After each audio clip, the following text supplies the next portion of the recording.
RWAC is a course that's been running since the mid-90s, and it's really designed to help anaesthetists who have an interest in working in low resource environments to prepare themselves both physically and also mentally.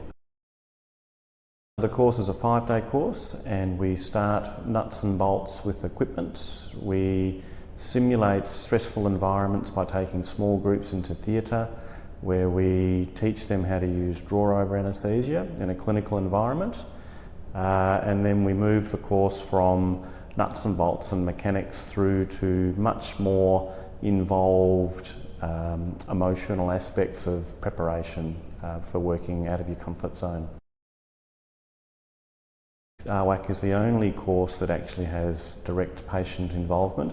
It's all done very carefully, but yes, the participants are able to be involved in an induction with a patient in an operating theatre at the parent hospital using draw-over equipment that can be anything from 40 or 50 to 10 to 15 years old.